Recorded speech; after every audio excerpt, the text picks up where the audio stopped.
Inicio de este espacio informativo, yo les decía que en este día 9 de julio se conmemora el Día Internacional de la Destrucción de Armas de Fuego, un tema que además vamos a abordar esta mañana en la sección columna Violeta, a propósito pues de la campaña Apoye no castigue en el marco de este Día Internacional. Nos da un gusto platicar esta mañana con Bianca Acuña, feminista, investigadora social y promotora de la salud sexual y reproductiva. Bianca, mucho gusto en saludarte esta mañana. ¿Cómo estás? Hola, ¿qué tal? Buenos días, también me da gusto saludarles. Gracias por tomarnos, y muy interesante y muy, me parece que muy bien el tema, abordarlo el día de hoy. Platícanos sobre la campaña Apoye, no castigue.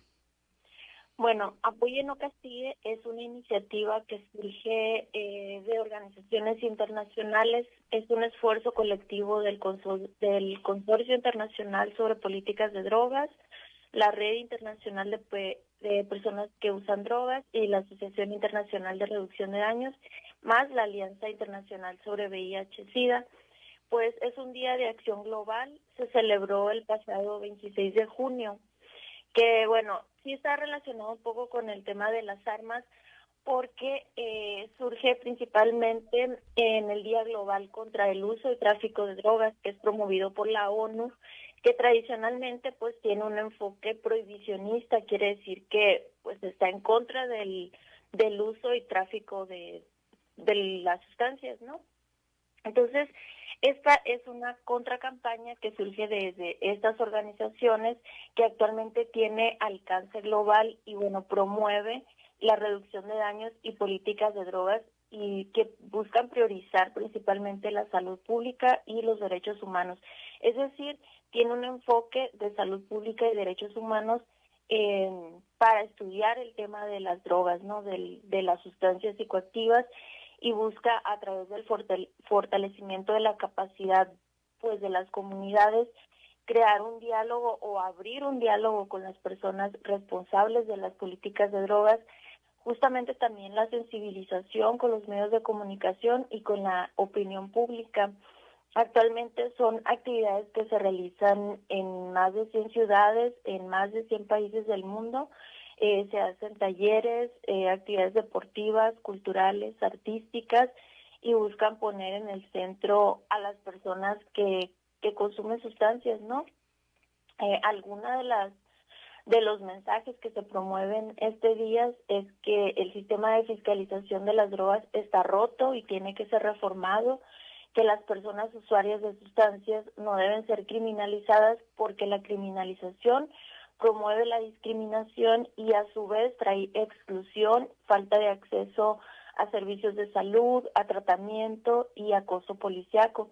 Además que también promueve que la pena de muerte no debería de imponerse por delitos de drogas, que las políticas de drogas deben centrarse en la salud, el bienestar y también la reducción de daños, y además que los presupuestos de las políticas de drogas pues deben de reequilibrarse entre, actualmente es más común que los gobiernos en general pongan más dinero al tema de la seguridad que al tema de la salud y de la reducción de daños en las políticas de drogas, ¿no? Y es algo que no nada más pasa en México, es una situación que pasa pues casi en toda Latinoamérica, ¿no? Que está muy enfocado en el tema de la seguridad, por ejemplo, en el tema de las armas, de proveer a las fuerzas policíacas de más dinero para más infraestructura, pero debilita a su vez el sistema de salud, y entonces al haber problemas en el consumo de sustancias por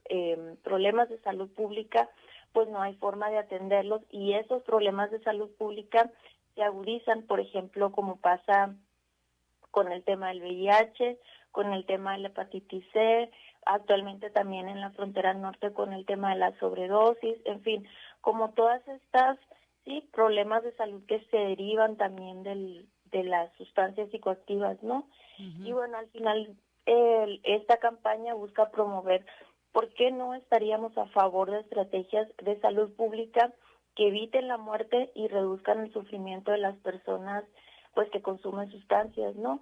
Y Ujú. también hace un llamado a las políticas prohibicionistas que consideren las pérdidas sociales, el aumento de la violencia, la corrupción, y que intervengan en las dinámicas de desigualdad, de marginación y pobreza que han sostenido los mercados ilegales de las sustancias psicoactivas, de las drogas, en países productores, por ejemplo México, algunos otros países de Latinoamérica como Bolivia, Colombia, porque estas políticas pues reafirman ciclos de estigmatización, de exclusión, de discriminación, de privación de la libertad, de acceso a servicios de salud, a tratamientos efectivos, en vez de ofrecer justamente más opciones de tratamiento y apoyo que busquen abordar las consecuencias asociadas al consumo. Entonces, bueno, pues este día, bueno, que ya pasó el 26 de junio, creo que cada vez se está haciendo más visible en otros contextos donde antes no lo veíamos, ¿no?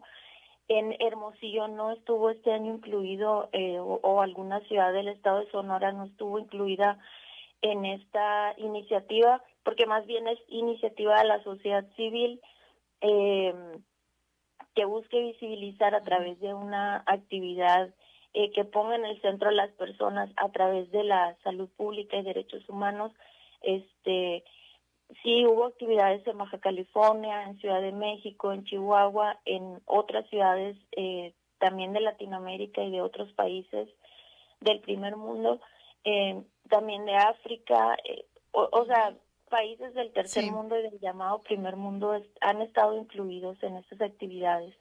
Bianca, sé que parte de lo que has dicho tiene que ver con esto. Te preguntaría de nuevo, nada más para recapitular y reiterarle a la gente, ¿cómo sería una política de drogas en donde se priorice la salud y los derechos humanos? De los principales cuestionamientos que se han hecho a las políticas de drogas actuales, sobre todo desde el 2006, que en México inició la guerra contra las drogas, no se ha equilibrado el presupuesto, y no nada más es cuestión de presupuesto, ¿no? El enfoque de reprimir tanto a las personas que están envueltas en este tema, ya sea por tráfico, por uso, por portación, etcétera.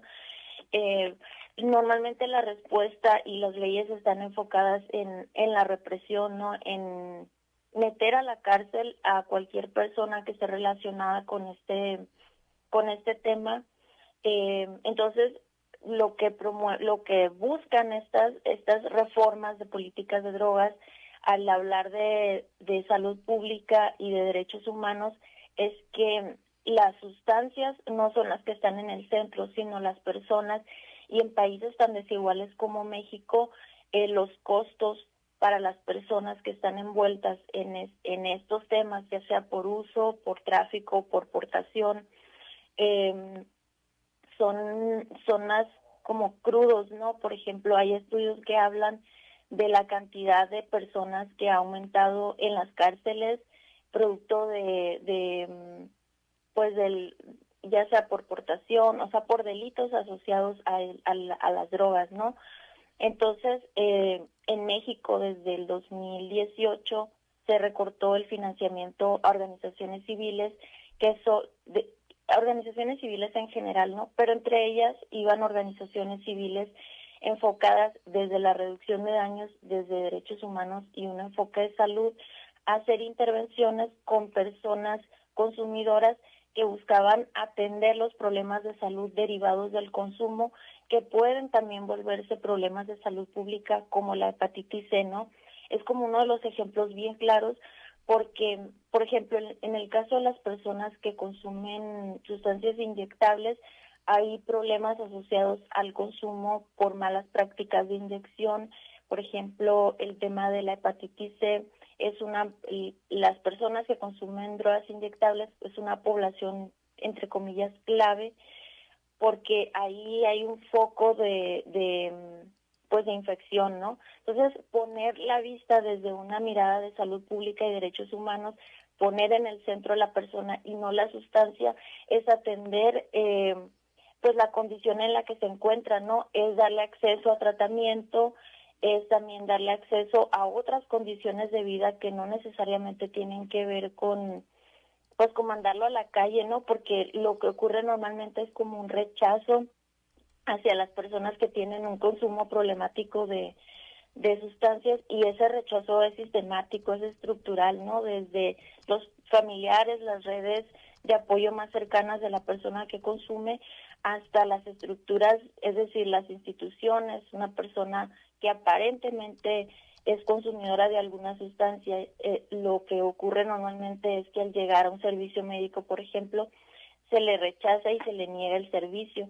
Entonces, como darle la vuelta a esas políticas de drogas es también asumir que las personas consumen sustancias y que no por eso pues ya no tienen acceso a sus derechos principales, ¿no? Entre ellos, por ejemplo, el derecho a la salud, el derecho a la educación, a tener un trabajo, al Ujú. libre desarrollo de la personalidad, etcétera, etcétera. Exactamente, pues bien interesante este tema y muy ad hoc además. Muchísimas gracias, Bianca, por pues esta colaboración alternada que semana a semana tenemos en la sección Columna Violeta. ¿Cómo te puede seguir la gente en redes sociales? En Instagram estoy como La Bianca Viene. También nos pueden buscar en la colectiva Flores en el Desierto. Y bueno, aquí a las órdenes, me gusta mucho hablar de este tema. Perfecto, muchísimas gracias, Bianca. Un saludo, hasta luego. Un saludote, hasta luego.